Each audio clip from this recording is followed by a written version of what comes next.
기독교의 3대 고전 시리즈를 지금 하고 있습니다. 오늘은 세 번째, 뭐가 남았습니까? 여러분들 세 번째. 지난 시간에 뭐뭐 했습니까? 지난 시간에 한 거 빼면 이제 오늘 하게 되는 거겠죠. 오늘은 좀 책이 여러분 책으로도 길어요. 책으로도 원래는 13권짜리예요. 이게 13권짜리인데 요즘은 고백록이라고 해서 13권을 안에 이제 1부, 2부, 3부 이렇게 해서 13부로 해서 이렇게 나눠 놨어요. 오늘은 여러분 제가 7부까지만 하겠습니다. 이거 다 기니까 다음 주 한 주만 더 요거를 가지고 고백록을 가지고 하겠습니다. 고백록은 철로 역정 3대 고전입니다. 철로 역정. 또 하나는요. 그리스도를 본받아. 그리고 오늘 본문에 오늘 우리가 해야 되는 고백록. 이 세 개가 3대 고전이다. 기독교 3대 고전이다라고 이렇게 이야기를 했습니다. 네, 오늘 고백록의 저자는 어거스틴입니다. 우리가 알고 있는 어거스틴이라고 하면 잘 못 알아들으실 수도 있어요. 우리가 사회 시간에 아니면 여러분들이 대학교 때 교양 시간에 배웠던 아우구스티누스가 어거스틴입니다. 아우구스티누스 이 사람입니다. 이 사람은 고백록을 통하여서 하고 싶은 말이 있어요. 고백록은 여러분 뭘 고백한 걸까요? 책 제목처럼 고백록 뭘 고백했던 걸까요? 자신의 신앙. 자신의 신앙인데 어떤 신앙일까요? 고백인데 죄예요. 죄. 죄를 고백하고 근데 그 죄와 함께 고백되는 게 또 있어요. 은혜. 요거 두 개가 여러분 이 안에서 고백되는 거예요. 고백하는데 자기 신앙을 이렇게 보니까 내 삶의 자리를 이렇게 보니까 내가 하나님의 은혜가 너무너무 많은 거예요. 근데 그 은혜의 눈으로 또 나를 보니까 동시에 죄의 모습이 또 있는 거예요. 이걸 고백하는 거예요. 그런데 그 죄를 어떻게 고백을 하는가 하면 시시콜콜한 것까지 여러분 다 고백합니다. 시시콜콜한 것, 생각나지도 않는 것, 기억나지도 않는 것, 이것까지도 다 고백을 해요.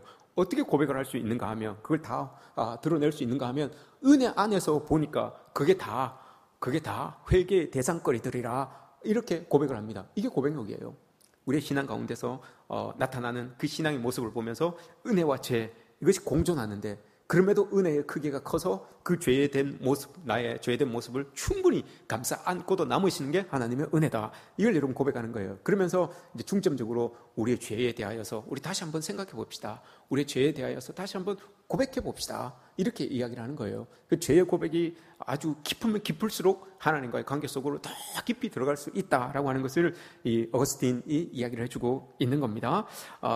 내면의 갈등, 그리스도인으로서 이 내면의 갈등, 죄된 나의 모습을 보면서 내면의 갈등, 그러면서도 하나님의 사랑, 이 두 개를 같이 경험하면서 이제 고백하는 거예요. 이게 여러분 1600년 넘게 이 책이 사람들에게 많은 독자들에게 여러분 영적인 자서전처럼 그렇게 우리에게 전해진 책이에요. 얼마나 많은 사람들이 이 책을 읽었겠습니까? 이 책을 읽으면서 자기를 뒤돌아보는 거예요. 이 내용은 이제 다음 시간에 다룰 거지만 이 어거스틴이 그럼 자기에 대하여서 상당히 고민을 많이 합니다. 신앙에 대해서 고민을 많이 합니다. 그러다가 다음 시간에 나옵니다. 내용이 무화과나무 친구 집에서 무화과나무 이 아래에서 이렇게 막 고민을 하면서 걷다가 하나님의 음성을 듣습니다. 집어들고 읽으라 라고 하는 말을 탁 들어요. 이게 어디 누가 장난치는 소린가 싶어서 돌아보니까 아무도 없는 거예요. 근데 집어들고 읽으라 라고 하는 말이 또 들린 거예요. 그래서 번뜩 깨닫습니다. 자기 있던 방으로 후루룩 들어가서 성경책을 탁 펴서 읽는데 그 로마서 13장 말씀입니다. 로마서 13장. 그 말씀을 딱 읽는데 우리가 보기에는 별로 큰 의미가 없는 말씀인 것 같은데 당시 자기 상황에 처해져 있었던 그 말씀과 아주 그 말씀에 해당하는 말씀을 주신 거예요. 그 책을 딱 읽고는 그때 이제 회심을 하기 시작합니다. 그때 돌아보기 시작합니다. 그게 고백록으로 이렇게 나온 거예요. 집어들고 읽으라. 이 말씀을 여러분 자기가 딱 알아듣고 어거스틴이 하나님의 성경책을 딱 집어들고 읽었는데 그 말씀이 딱 나온 거예요. 다음 시간에 제가 알려드리겠습니다. 로마서 13장의 말씀인데 우리는 여러분 평생 동안 신앙생활을 해야 되는 사람들입니다. 평생 동안 나는 이번 주만 하고 안 하겠다라고 하는 사람도 없죠. 나는 한 60까지만 70까지만 믿고 나는 안 해야 되겠다 이렇게 생각하는 사람은 없어요. 우린 죽을 때까지 평생 동안 우린 신앙생활을 할 사람들이에요. 그렇다면 우리 신앙의 선배들이 어떤 고민을 가지고 살았는지 또 그 고민을 어떻게 해결해냈는지 어거스틴은 우리의 신앙의 선배로서 왜 이런 책을 썼는지 이 두꺼운 책을 써서 우리로 고민하게 만드는지 이런 것들 여러분, 우리 왜 그렇겠습니까? 여러분, 우리는 이 고전들을 이렇게 한번 들춰보면서 우리의 영적 수준들도 좀 높일 수가 있는 것이고, 또 우리 신앙인들의 삶이 앞으로 우리가 계속해서 신앙생활을 해 나가야 되잖아요.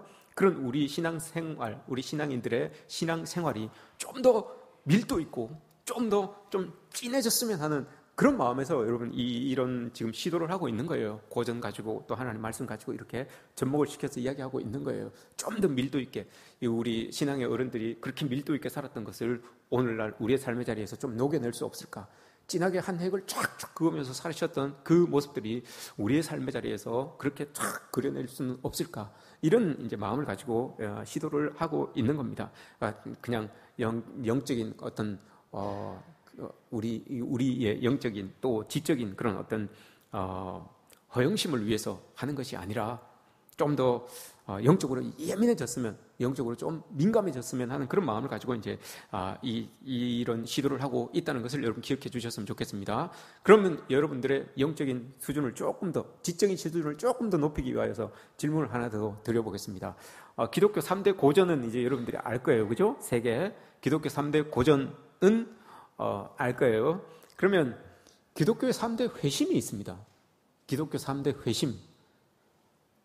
세 명을 딱 꽂아요. 기독교 3대 회심이라고 하면 이건 여러분들이 좀 아는 척 하셔도 됩니다.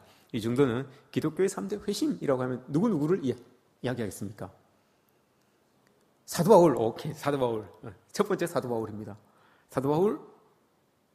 두 번째는 오늘 오거스틴이잖아요. 여기 나오는 오거스틴, 세인트 오거스틴, 아우구스티누스 이 사람이고 또 한 명은 누굴까요? 종교개혁자 마틴 루터입니다. 세 명이 맞췄어요. 즐거워하시네요. 이 세 명이 여러분 기독교의 3대 회심입니다. 사도 바울, 마틴 루터, 아우구스티누스 이 세 명을 우리가 3대 회심이다라고 이렇게 이야기를 합니다. 아우구스티누스, 어거스틴이라고 하는 이 사람은 여러분 신학 분야에서만 특출난 사람이 아니었어요. 이 사람은 너무너무 다재다능한 사람이었어요. 철학, 신학, 물리학, 윤리학, 정치학, 수사학 아주 두루 섭렵하고 있었던 사람이에요. 이런 사람이었어요. 교부였어요. 고대 교부 중에 아주 유명한 사람 중에 한 명이었는데 이 사람이 이제 고백록이라고 하는 이것은 자기가 40살 때 경험한 거예요. 40살 때 체험을 해서 지금 쓰게 된 그런 것이죠. 그걸 여러분 머릿속에 두시고 오늘 말씀을 우리가 함께 보았으면 좋겠습니다. 오늘은 우리가 죄의 문제를 이렇게 한번 다뤄보면서 마주해보면서 우리의 영적 민감도가 어느 만큼인지 어느 정도인지 이걸 우리가 한번 보았으면 좋겠어요. 어거스틴이 그만큼 영적으로 민감하여서 자기의 죄들을 속속들이 들여다보았는데 우리는 과연 어느 만큼의 영적인 민감함을 가지고 있는지 한번 돌아보았으면 하는 그런 생각입니다. 오늘 본문은 여러분 사도 바울이 고백한 거예요. 로마서 7장 말씀은 사도 바울이 고백을 한 겁니다. 사도 바울이 그렇게 고백을 합니다. 오호라, 나는 공고한 사람입니다. 누가 이 사망의 몸에서 누가 나를 건져낼 수 있겠습니까? 라고 이렇게 이야기를 합니다. 공고한 사람입니다 라고 이렇게 말합니다. 공고한 사람이라고 하는 것은 여러분 뭘까요? 어떤 의미일까요? 이걸 아주 쉽게 이야기하면 내가 왜 그랬을까? 나는 왜 이럴까 도대체? 그러면서 자기 자신을 자기 머리를 막 때리는 거예요. 자기 가슴을 치는 거예요. 내가 왜 이럴까 도대체? 난 도대체 뭔데 왜 이래? 나는 왜 이래? 이게 공고한 사람이다. 이런 뜻이에요. 근데 여러분 잘 보십시오. 자기 자신을 치며 자기 머리를 치며 자기 가슴을 치며 나 왜 이럴까? 이렇게 이야기하는 사도 바울이라고 했어요. 그런데 그 곤고함을 느끼고 있는 시점을 여러분 한번 보세요. 사도 바울이 그 공고함을 나는 왜 이런 사람일까? 내가 왜 이럴까? 이렇게 고백하고 있는 그 시점이 여러분 언제예요? 하나님을 알고 있고 하나님을 믿고 있고 하나님의 은혜를 충만하게 받고 있는 그 상태예요. 하나님의 은혜를 받고 있음에도 불구하고 하나님의 은혜 속에 머물러 있음에도 불구하고 여러분 자기의 공고함을 알아요. 자기의 공고함을 봐요. 내가 왜 이럴까? 우리 여러분 어떻습니까? 여러분 하나님의 은혜 아래 있죠. 하나님의 은혜 안에 우리 다 있습니다. 그런데 이 사도 바울이 이렇게 고백합니다. 내가 왜 이럴까? 내가 왜 그랬을까? 난 도대체 어떻게 된 사람이야? 이렇게 이제 고백을 하는 겁니다. 은혜를 받으면 여러분 두 가지 현상이 동시에 같이 일어나는 거죠. 사도 바울처럼 기쁨, 은혜를 받음으로 인하여 기쁨과 즐거움과 환희가 있습니다. 그 대신에 그 은혜로 인하여서 보여지는 나의 그 내면의 모습이 보여요. 공고한 모습들이 보입니다. 그 은혜로 인하여서 보이지 않았던 나의 모습들이 보여지게 되는 거예요. 그러니 사도 바울이 이런 고백을 하는 거예요. 보여지지 않았던 그 고백, 예수님 믿기 전에 그렇게 행했던 그 모습들, 또 예수님 믿으면서도 다 회개했다고 생각했는데 은혜를 받고 나니까 또 보이는 거예요. 그런 모습들이, 또 공고한 모습들이 보이는 거예요. 그래서 보임과 동시에 또 그 일들을 또 하는 거예요. 그러니 나는 왜 이럴까 도대체? 라고 이렇게 고백을 하는 거죠. 이게 은혜가 우리를 이렇게 우리 속을 바라보게 하셔서 우리 내면을 깊이 바라보게 하셔서 그 공고함을 이렇게 드러내는 거예요. 이게 은혜의 양면성입니다, 여러분. 은혜를 받으면 기쁘기도 하고 즐겁기도 하지만 내 속을 더 깊이 들여다볼 수 있기 때문에 또 아프기도 해요. 그 은혜로 나를 이렇게 비춰보기 때문에 그런 거예요. 바울도 마찬가지잖아요. 오늘 말씀에서 이야기한 것처럼 25절에서 그렇게 이야기를 합니다. 사도 바울이 내 안에, 난 분명히 은혜 받고 있는 사람인데 내 안에 성령의 법도 있고 육신의 법도 있습니다 라고 이렇게 말하잖아요. 나는 분명히 은혜 받는 사람인데, 은혜를 느끼고 살아가는 사람인데 내 안에 성령의 법도 있고 육신의 법도 있습니다. 그런데 뭐라고 이야기합니까? 공고한 사람입니다. 난 육신의 법이 나를 이길 때가 더 많은 것 같습니다 라고 이렇게 이야기를 해요. 여러분 빌립보서 3장 10절에서 사도 바울은 어떻게 고백합니까? 나는 예수 그리스도의 죽기까지 죽음을 본받기 위하여서 살아가는 사람입니다. 이렇게 이야기를 하잖아요. 죽기까지 본받으면서 예수 그리스도를 죽기까지, 그 죽음까지도 본받으려고 노력하며 살아갔던 사람이 이 사도 바울이에요. 죽음까지, 예수 그리스도의 죽음까지도 나는 본받으려고 난 내 믿음을 지킵니다. 신앙을 지킵니다. 이렇게 고백했던 사람이거든요. 그런데 그렇게 고백했던 사람임에도 불구하고 자기 마음을 보니까 영적인 것도 있고 육적인 것도 있더라는 거예요. 이게 날마다 이렇게 싸우더라는 거예요. 이걸 여러분 신학적인 용어로 영적 불화라고 합니다. 영적 불화. 지들끼리 안에서 막 싸워요. 불화하는 거예요. 아내와 남편이 막 싸우는 것처럼 지들끼리 안에서 막 싸우는 거예요. 이게 사도 바울이 고백을 하는 겁니다. 그럼에도 불구하고 여러분 그 곤고함 중에서 감사하잖아요. 곤고함 중에서도 감사합니다. 내가 이런 모습이지만 그래도 하나님의 은혜가 나를 감싸주고 계시는구나. 그래도 하나님의 사랑 안에 내가 있구나, 들어있구나, 이거예요. 내가 곤고함 때문에 내가 죽겠다, 이게 아니라 그 곤고함을 보면서 감사를 고백하는 거예요. 내가 왜 이러나? 내가 이런 사람이네 라고 하면서도 그래도 하나님이 이런 나를 감싸주시고 이런 나를 사랑해 주시는구나, 이걸 고백하고 있는 거예요. 이 말씀, 이 은혜를 지금 사도 바울도 그렇고 어거스틴도 여러분 이런 고백을 하는 거예요. 어거스틴도 내가 이 죄인임을 깨닫고 나서 더 감사한 것은 그래도 하나님이 나를 사랑하시고 나를 안아주시고 나와 함께하여 주시는구나 라고 이렇게 고백하는 겁니다. 하나님의 은혜 아니었다면 어거스틴은 죄성, 자기 안에 있는 죄성이라고 하는 것을 발견할 수도 없었을 것이고, 또 죄성을 발견하지 못했다면 그 죄를 해결할 수 있는 방법도 이 어거스틴은 찾을 수가 없었을 것입니다. 죄를 깨닫는다는 것이, 죄를 안다는 것이, 죄에 대한 내 모습을 들여다본다는 것이 여러분 좀 아플 수도 있습니다. 그러나 하나님의 은혜의 시작이 여러분 거기에서 출발한다는 것을 우리가 알면 우리의 모습들을 뒤돌아볼 수 있잖아요. 우리의 모습을 볼 수 있잖아요. 내 아픈 모습을 드러냄으로 인하여서 하나님이 그 아픔을 치유해 주시고 또 회복해 주시는 그 은혜가, 거기에서부터 아픔이 있어야지만 회복이라는 것이 여러분 있을 수 있는 것 아니겠습니까? 거기에서부터 하나님의 은혜가 출발하는구나, 이렇게 생각하면 여러분 우리의 아픔을, 또 우리의 죄성을 드러내기에 주저하지 않을 거예요. 영적인 민감성이 없기 때문에, 여러분 우리의 죄성을 드러내지 않기 때문에 하나님의 은혜의 출발을 맛보지 못하는 거예요. 우리의 그 아픈 모습들을, 죄된 모습들을 드러내야지만 그것에서부터 하나님의 은혜가 출발하는데, 그걸 드러내지 않으니까, 하나님 앞에 고백하지 않으니까, 하나님 앞에 설 기회가 없으니까 여러분 은혜의 시간도 줄어들게 되는 것을 우리는 당연하게 여러분 생각하고 있어야 되는 거예요. 고백록의 특징이 있어요. 어거스틴이 여러분 죄를 고백할 때마다 죄의 고백이 끝나고 나면 하나님을 찬양해요. 그만큼 여러분 죄의 고백도 아프지만 그 아픔을 회복하시는, 죄의 고백을 했는데 그걸 치유해 주시고 또 감싸 주시는 그 하나님에 대하여서 찬양하는 거예요. 그 죄의 고백과 회개와 찬양, 이게 동시에 가요.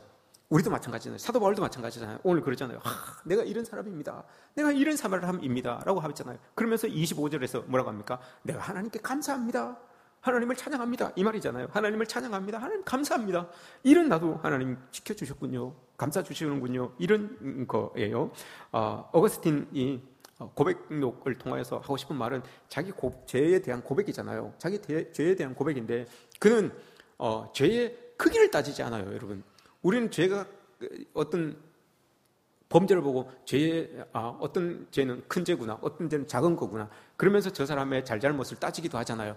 근데 이 어거스틴은 고백록을 통하여서 죄의 크기, 죄가 크고 죄를 크게 지은 사람은 큰 죄인이고 작게 지은 사람은 작은 죄인이고 이렇게 이야기를 하잖아요. 죄의 크기에 대해서 이야기하는 것이 아니라 죄성에 대해서 이야기해요. 죄성. 누구나 큰 죄든지 작은 죄든지 죄를 지을 수 있는 그 죄의 성격, 죄의 원죄, 요걸 우리 마음속에 가지고 있다 이 말이에요. 이걸 이 어거스틴은 우리에게 깨닫게 하는 거예요. 우리 모든 여러분 다 거룩하게 지금 예배당에 앉아서 하나님 앞에 거룩한 모습, 최고의 모습으로 하나님 앞에 예배를 올려드리는 것 같지만 어거스틴의 고백에 의하면 그런 우리에게도 죄성이라고 하는 것이 다 머무르고 있대요, 우리 속에. 근데 이게 발현되기 위하여서 뭔가가 그 죄성을 톡 건드리면 이게 탁 발현되기 시작한다는 거예요. 발현되기 시작하는 거, 이게 여러분 우리의 죄성이다라고 하는 거, 요걸 어거스틴은 우리에게 보여주고 싶은 거예요. 어거스틴이 여러분 이런 고백을 합니다. 죄성이라고 하는 것을 깨닫기 전에 이런 고백을 합니다. 왜 선하신 하나님인데 우리에게 죄성이 있게 만들어주셨습니까? 우리에게 죄성이 있게 만들어주셨습니까? 이거 여러분 기독교 윤리에서 핵심입니다. 기독교에서 핵심이에요. 왜 선하신 하나님인데 그럼 죄성을 우리에게 만들어주셨습니까? 그리고 그 죄로 인하여서 우리가 죄를 짓게 합니까? 선하신 그 하나님이 우리가 왜 죄를 경험하게 합니까? 죄를 짓게 합니까? 어떻게 죄를 경험하게 우리를 그냥 내버려 두십니까? 이게 어거스틴의 고민이었어요. 고민이었는데 그걸 해결합니다. 어떻게 해결하느냐? 하나님께서 여러분 아담과 하와를 창조하시고 난 다음에 그들에게 죄성을 만들어주지 않으셨어요. 죄성 대신에 자유의지를 주셨어요. 자유의지. 로봇가 아니잖아요. 프로그램 딱 입력해서 이렇게 하라고 한 게 아니잖아요. 하나님의 형상대로 지은 바 된 사람이기 때문에 자유의지가 있어요. 하고 싶은 대로 할 수 있는 의지가 있는 거예요. 근데 그 자유의지를 여러분 잘 사용해야 되는데 자유의지를 가지고 죄를 짓는 곳에 사용을 한 거예요. 그때부터 인류의 처음인 아담과 하와를 통하여서 죄가 DNA처럼 계속해서 우리의 원죄로 계속해서 유전자처럼 우리에게 전거되는 거예요. 전해지는 거예요. 이게 여러분 어거스틴이 이야기하고 있는 원죄예요. 원죄. 우리의 죄성은 원죄로부터 온 것이다 라고 이렇게 이야기해요. DNA처럼 다 꽂혀 있다라고 이렇게 이야기해요. 저 멀리 있는 사람인데 우리 보지도 못한 사람인데 그 사람으로 인하여서 우리의 DNA가 원죄라고 하는 그 DNA가 우리에게 올까요? 라고 이렇게 이야기할 수 있어요. 그럼 여러분 옵니다. 그 DNA가 여러분 우리에게 있어요. 그래서 죄성이라고 하는 것이 있어요. 그러면서 여러분 이 어거스틴이 죄성을 이야기하면 이런 예를 하나 듭니다. 자기가 이제 있는데 엄마가 아기를 안고 이렇게 얼마 태어나지 않은 그 아기예요. 저 아기는 선한 아이일까 악한 아이일까 이렇게 이제 물음을 던지는 거죠. 여러분들은 생각하기에 여러분들은 선하다고 생각하십니까? 악하다고 생각하십니까? 여러분들은 내 스스로를 이렇게 볼 때, 그래도 나쯤이면 좀 선한 사람 아닐까? 아니면, 나는 좀 악한 사람이야. 어떻게 생각하십니까?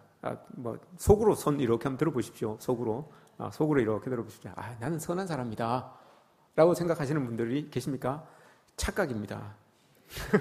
착각입니다. 우린 선하지 않습니다. 어거스틴이 그런 생각을 합니다. 저 아이는 엄마가 이제 젖을 먹이려고 이렇게 안고 있는데 저 아이는 선할까 악할까 이런 생각을 합니다. 근데 그 아이가 배가 고팠는지 악다구니를 쓰며 웁니다. 엄마 밥 줬죠? 이거겠죠? 막 웁니다. 근데 그 표정에서 그 천사 같은 아이의 얼굴 표정에서 여러분 정말 짓지 말아야 될 그 표정들이 막 보이는 거예요.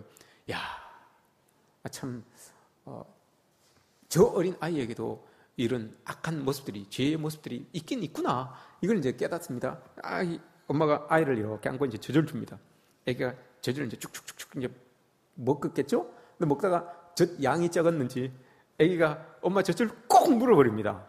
엄마 젖을 꼭 물어보니까 엄마가 깜짝 놀라겠죠? 아파서. 그죠? 깜짝 놀라겠죠? 그걸 보면서, 저 아이도 자기의 것이 충족되지 않으니까 꼭 자기가 쓸 수 있는 힘을 가지고 꼭 물어버리는구나. 이게 여러분 죄성이라고 하는 거예요. 죄성.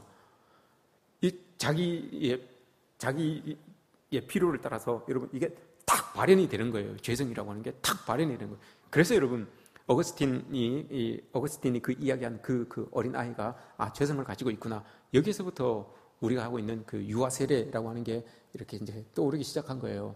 유아가, 아기가 죄가 있냐 없냐. 죄가 있으니까 세례를 받는 거잖아요. 세례는 죄 씻음이잖아요. 그죠? 우리는 전제하고 있는 거예요. 아기도 원죄가 있구나. 그래서 세례, 유아 세례라는 것을 받잖아요. 어거스틴의 교리 여기에서부터 여러분 유아 세례가 시작이 된 거예요. 이런 모습들이 있었던 거죠. 아이가 이런 죄성을 가지고 있다는 걸 또 우리 어떤 목사님인지 모르겠어요. 제가 책을 읽었는지 그 죄성에 대하여서, 아이의 죄성에 대하여서 여러분 이렇게 설명을 해주셨어요. 어떤 아이가 이제 손이 귀한 집에서 아기가 딱 태어났어요. 아기가 딱 태어났는데 얼마나 여러분 귀합니까? 손이 귀한 그 집에서 손자가 딱 태어났어요. 뭐 금쪽 같은 아이죠. 너무너무 이렇게 귀한 거예요. 근데 이게 한 달이 지나고 2달이 지났는데 이 아이가 이 오른손이 안 펴지는 거예요. 오른손바닥이 안 펴지는 거예요. 이렇게 계속 있는 거예요. 뭐 영양이 부족한가, 뭐 옛날이니까 뭐 CT로 찍어볼 수도 없는 노릇이고 침도 맞고 했는데 이게 안 펴지는 거예요. 어떤 좀 영적으로 좀 깨어있는 목사님께서 그 아이를 이렇게 보셨어요. 그러더니 자기 반지를 이렇게 뺐어요.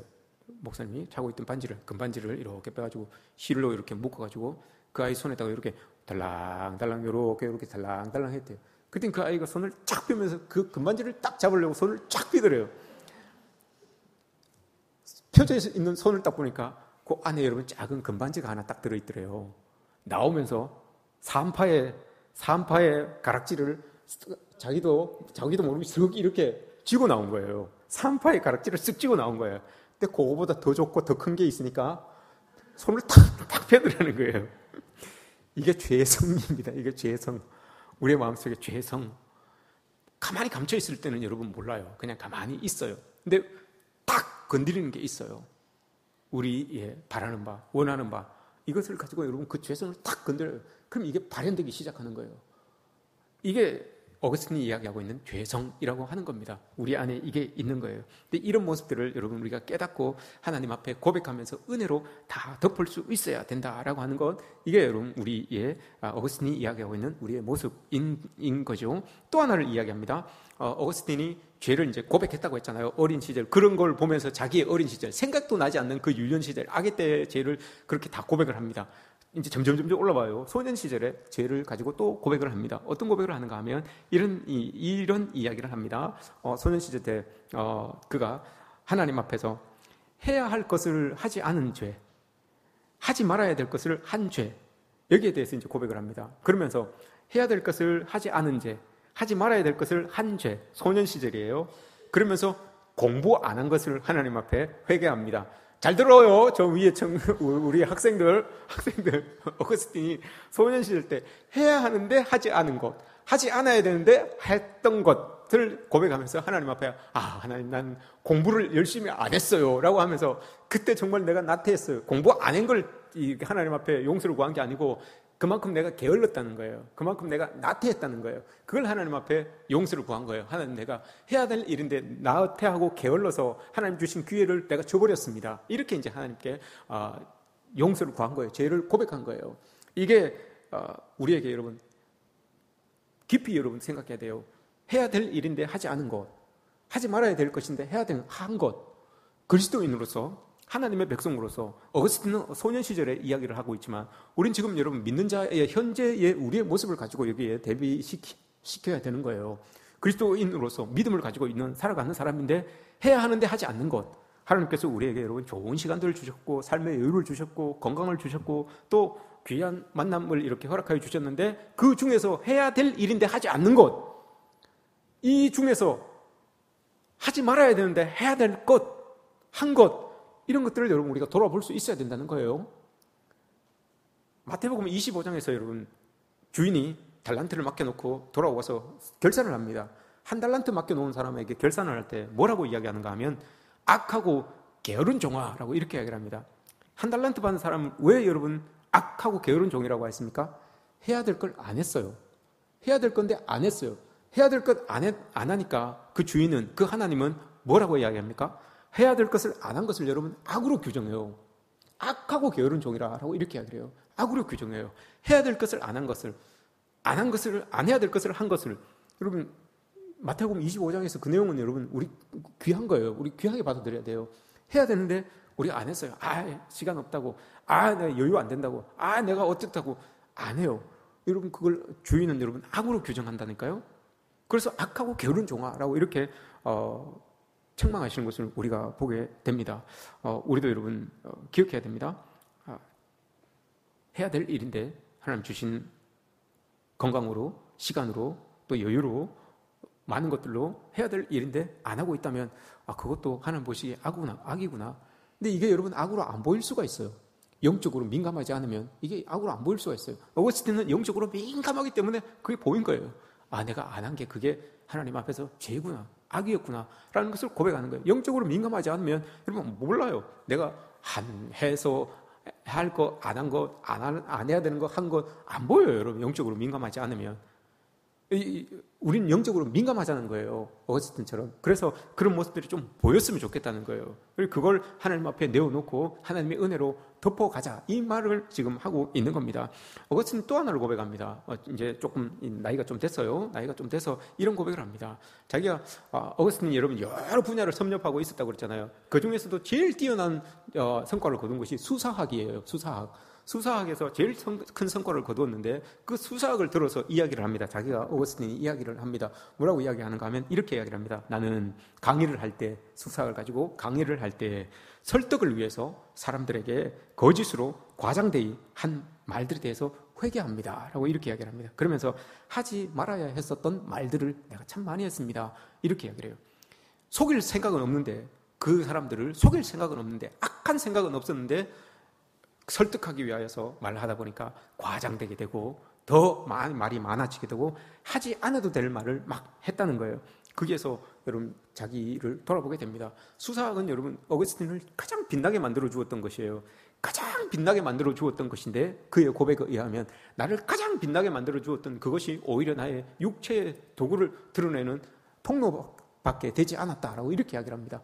나를 가장 빛낼 수 있었던 것이었는데 그걸 가지고 내가 막 사용하고 있으니까 나도 모르게 은연중에 그것이 나의 육신의 법을 드러내는 통로가 되더라. 이렇게 고백을 합니다. 여러분 기억하십시오.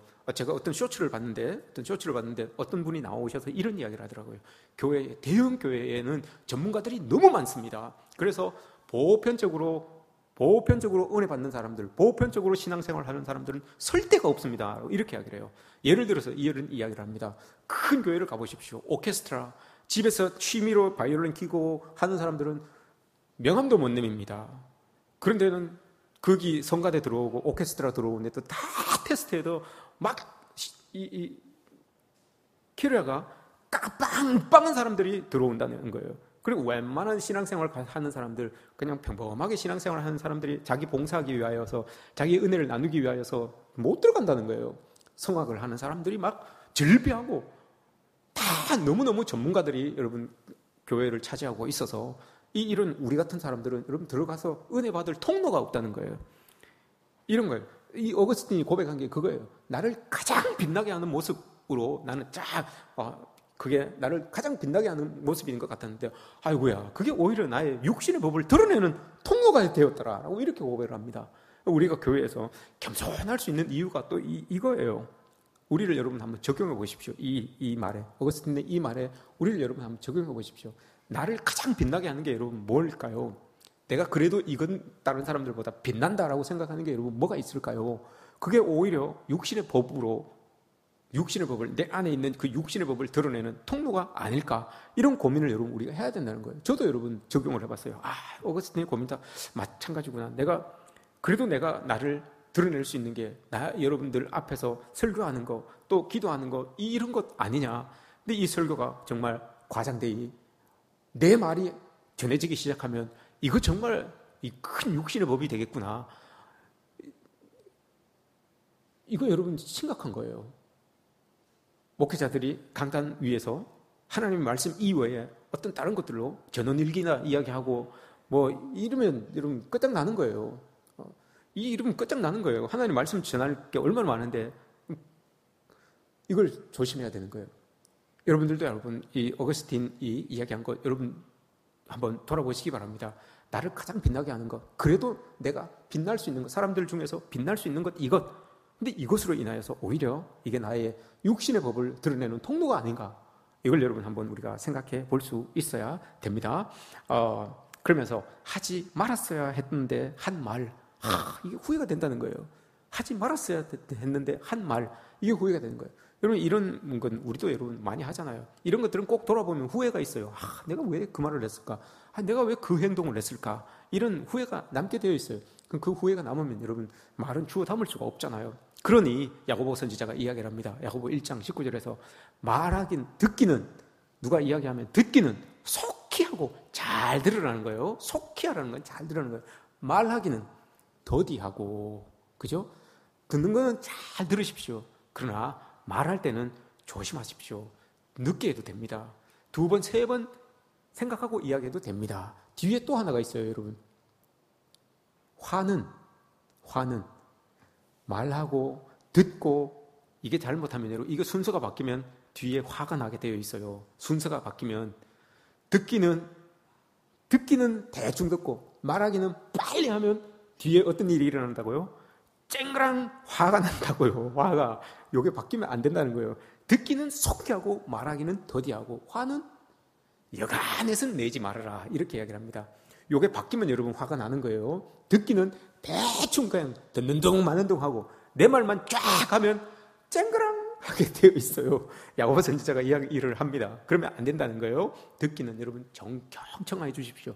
말하기는 2번, 3번 생각하고 말하십시오. 그러면 화가 안 날 거예요. 화가 나도 여러분 여간해서는, 어지간해서는 화를 내지 마십시오 라고 이렇게 이야기를 합니다. 이게 여러분 우리의 모습이 돼야 되는 거죠. 우리를 돌아보면 여러분 육신의 법이 드러날 때가 있어요. 그러나 이것을 하나님의 은혜로 이렇게 생각해 보면 이걸 이렇게 누릴 수 있는 그런 능력도 우리에게 있어요. 하나님이 우리를 은혜로 보살펴 주시기 때문에 그런 능력도 있어요. 마지막으로 여러분 요거 하나만 더 이야기합시다. 사춘기 시절에 이거 죄성을 이야기하는 거예요. 어거스틴이 죄성을 이야기할 때 이렇게 이야기를 합니다. 사춘기 시절 때 이 어거스틴이 아주 제가 보니까 행동 거지가 조금 별로 안 좋았던 것 같아요. 이 친구가 젊을 때는. 왜냐하면 이 사람 집이 잘 살았어요, 여러분. 잘 살았어요. 부족한 게 없었어요. 넉넉한 그런 중에 있었던 이 집안 형편이었어요. 근데 이 어거스틴이 사춘기 시절 때 나쁜 습관이 하나 있었는데 밤늦게 불량배 친구들과 어울려서 빌빌 돌아다니는 거였어요. 바깥에 공터를 밤늦게 불량배 아이들과 빌빌 돌아다니는 거예요. 빌빌 돌아다니다가 자기 포도밭 곁에 무화과나무가 한 그루 있었어요. 무화과나무가 한 그루 있었는데 그 무화과에 무화과가 막 달려있는 거예요. 우리 마당에 무화과 달려있는 것처럼 무화과가 막 달려져 있는 거예요. 그런데 가만히 보니까 별로 뭐 그렇게 탐스럽지 않는 거예요. 별로 탐스럽지도 않고 참 저거 달겠다 이런 느낌도 없고, 야 저거 맛있겠다 이런 느낌도 없고, 야 한번 먹어봤으면 좋겠다 이런 뭐 유혹도 없어요. 유혹도 없는데 괜히 그냥 불량배들과 함께 우르르 몰려와서 그 밑에서 무화과 나무를 잡고 막 흔들어 제낍니다. 그랬더니 무화과가 우두두두두 다 떨어지는 거예요. 다 떨어져서 그 중에서 그나마 좀 좋다 싶은 거 들고 한 입 물고 버리고 한 입 물고 버리고 한 입 물고 버리고 다 돼지한테 갖다가 이렇게 준 거예요. 이걸 보면서 어거스틴이 그렇게 고백을 합니다. 자기가 그때는 내가 그게 별로 먹고 싶지도 않았고 탐스럽지도 않았고 뭐 나한테 필요하지도 않았고 했는데 불량배들과 함께 어울려서 그렇게 그 짓을 했다. 그러면서 이야기를 합니다. 왜 그 짓을 했냐? 어른들이 그렇게 하면 나쁜 짓이다 라고 하니까 반항심에서 그거 그렇게 하면 나쁜 심이다, 나쁜 일이야 라고 하니까 나쁜 일이라고 하는 건 하면 느낌이 어떨까? 기분이 어떨까? 이런 마음으로 했다는 거예요. 뭐 어땠는 것 같은데라고. 그렇게 했다는 거예요.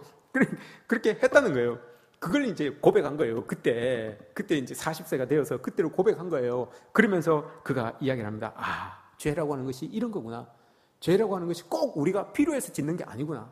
꼭 필요한 것을 훔치고 필요한 것을 위해서 얻기 위해서 죄를 짓는 게 아니구나. 하지 말라는 것, 저거 과연 하면 어떻게 될까? 저걸 함으로 인해서 얻어지게 되는 그 쾌감, 그 즐거움, 요게 맛보고 싶은 거예요. 죄성이라고 하는 게 요런 거라는 거예요. 죄성. 나에게 별로 유익이 되지도 않는데, 별로 나에게 덕도 되지도 않는데, 저것으로 인해서 하지 말라는 것을 했을 때 과연 어떤 느낌이 들까? 요걸 느껴보려고 죄라는 것이 툭툭 튀어나온다는 거예요. 여러분 한번 여러분들에게는 죄성이 있는지 없는지 한번 테스트를 한번 해보겠습니다. 관계자 외 출입 금지라고 이렇게 문에 이렇게 적혀져 있어요. 그걸 여러분들 이렇게 보면 어떤 마음이 듭니까? 관계자 외 출입 금지라고 이렇게 문패가 딱 적혀져 있어요. 그럼 어떻게 하고 싶습니까? 그냥 가고 싶어요? 아니 뭐야 저거 뭐 있어 안에? 그러면서 이렇게 문 열어보고 싶지 않습니까? 발로 한번 차보고 싶지 않아요? 손대지 마세요라고 이렇게 적혀놨어요. 손대지 마세요. 막 미술품에 이렇게 들어가지 마세요 이렇게 있잖아. 들어가지 마세요. 손대지 마세요. 눈으로만 구경하세요 이렇게 적혀 있는데 괜히 만져보고 싶고 괜히 들어가 보고 싶고 이런 마음들이 여러분 우리에게 있어요. 이게 죄성이라고 하는 거예요. 어겨웠을 때 과연 내 마음이 어떨까? 어겼을 때 과연 나에게 주어지는 그 즐거움은 얼마나 클까? 이게 죄성이라는 거예요, 여러분. 나에게 그렇게 해도 여러분 전혀 득되는 게 없어요. 전혀 나에게 유익이 되는 게 없어요. 그럼에도 불구하고 그걸 기대하는 거예요. 과연 느낌이 어떨까? 요걸 기대하고 저지르게 되는 거. 요게 죄성이다라고 하는 거예요. 어거스틴은 요걸 아는 거예요. 사람들에게 이게 있구나. 그래서 나에게 원치도 않는 거지만 이런 일들을 내가 행하는구나. 이런 일들을 내가 범하는구나. 이렇게 요걸 깨닫는 거예요. 사도 바울도 이런 마찬가지죠. 그런 걸 아는 거예요. 자기도 아는 거예요.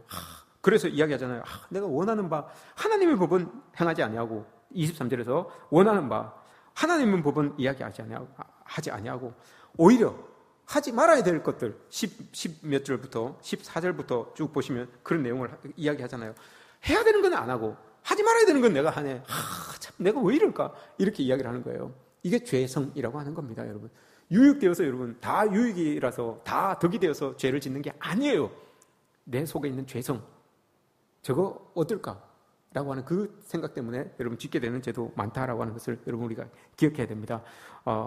그러면서 어거스틴은 우리는 하나님 앞에 단독자로 설 수 있어야 됩니다. 단독자, 코람데오 하나님 앞에 단독자로 설 수 있어야 됩니다. 그래야지만 하나님 앞에서 나를 제대로 비춰보고 그 비춰본 나의 삶을 가지고 또 세상 속에서 그 비춰진 대로 세상을 비추면서 살아갈 수 있습니다. 이렇게 말해요. 우리 여러분 이런 그리스도인들이 되어야 됩니다. 하나님 앞에 여러분 이렇게 무리지어서 하나님 앞에 예배드리는 거 이것도 중요하지만 이 무리들이 다 흩어지고 난 다음에 혼자 앉아서 하나님 앞에 단독자로 여러분 내 모습을 한번 보여보십시오. 단독자로 하나님 앞에 나와서 기도하며 눈물을 흘리며 나의 모습을 한번 여러분 하나님 앞에 한번 보여보십시오. 저도 여러분 가끔가다 설교 준비를 하면서 혼자 본당 내려와서 이렇게 앉아있어요. 근데 사실 본당에 혼자 앉아서 기도할 때 여러분 두려움을 느낄 때가 있어요. 왜 두려움을 느낄 때가 있는가 하면 하나님께서 뭐 말하실까봐, 무슨 말하실까봐, 너 그거 잘못된 거 아니야? 너 그거 이렇게 해야 되는 것 아니야? 이 말하실까봐 여러분 두려워요. 하나님 말씀 듣고 여러분 안 할 수가 없잖아요. 해야 되잖아요. 그거 듣고 싶은 마음이 안 들 때가 있어요. 뭐 마음에서 막 일어나는 뭔가가 있는데 여기 내려와서 딱 기도를 하면 하나님이 그거 말씀하실 것 같아요. 그럼 그걸 해야 되니까 안 내려오고 싶은 마음이 있어요. 여러분 하나님 앞에 단독자로 선다는 게 이런 두려움이 있어요. 여러분들이 하나님 앞에 단독자로 딱 섰는데 하나님께서 여러분들을 딱 정확하게 보시고 너 이거 해야 된다, 너 이거 하지 말아야 된다 라고 하면 여러분 그거 결단할 수 있겠습니까? 결단할 수 있겠어요 여러분? 그게 갈등이 되어서라도 우리는 하나님 앞에 단독자로 못 선다는 거예요. 이거 참 슬픈 거 아닙니까 여러분? 그게 여러분 걱정이 돼서 하나님께서 뭔 말씀을 하시면 그걸 해야 되는데 그걸 하지 말아야 되는데 그거 이야기하실까 봐 여러분 하나님 앞에 단독자로 설 수 있는 자신감이 없다는 거예요. 이거 여러분 두려운 거예요. 정말 두려운 거예요. 그럼에도 불구하고 여러분 우리는 하나님 앞에 고람되고 단독자로 설 수 있어야 돼요. 그래야지만 하나님의 은혜가 여러분 그 아픔에서 출발한다고 했잖아요. 하나님의 은혜를 여러분 우리가 받을 수가 있어요. 늘 우리는 고민합니다 여러분. 되고 싶은 나, 그러나 현실의 나, 이 두 개가 끊임없이 불화해요. 우리 마음에서 불화해요. 그러나 여러분 하나님의 앞에서 단독자로 서십시오. 그래야지만 은혜의 출발점을 우리가 맛볼 수가 있습니다. 이런 모습들이 여러분 우리에게 있어야 돼요. 사도 바울이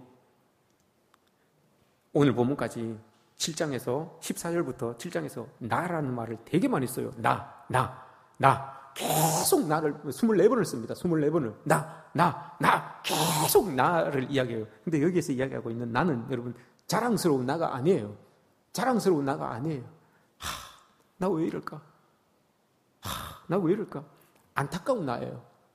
근데 그 모습을 들고 여러분 그 안타까운 모습인 나를 들고 하나님 앞에 나가더라고요. 사도 바울이 하나님 앞에 나아가요. 그래서 오호라 나는 공고한 사람입니다.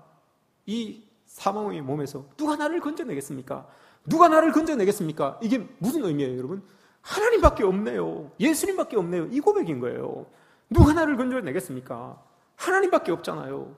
하나님 앞에 가서 하나님 앞에 단독자로 서서 이걸 고백하는 거예요. 하나님밖에 없잖아요. 이렇게 고백합니다. 빌립보서 1장에서 이런 말씀하십니다. 너희 안에 착한 일을 시작하신 이가 그리스도 예수의 날까지 이루실 줄을 우리는 확신하노라. 우리의 신앙생활을 하다 보면 여러분 공고한 때가 있습니다. 그러나 그 공고한 때에 또 은혜도 있습니다. 공고도 경험하게 될 것이고 은혜도 경험하게 될 것입니다. 그러나 분명한 것은 우리 안에 착한 일을 시작하신 이가 꼭 이루실 것이라는 믿음입니다. 여러분, 하나님께서 우리를 통하여서 계획하고 있는 일이 뭔지는 모르겠어요. 그러나 그 일 때문에 우리가 곤고할 때도 있고 은혜를 느낄 때도 있어요. 그러나 기억하십시오. 하나님은 꼭 계획하신 것을 이루십니다. 이 이루시는 하나님을 믿고 나아가는 저와 여러분들 되시기를 주님의 이름으로 축복합니다.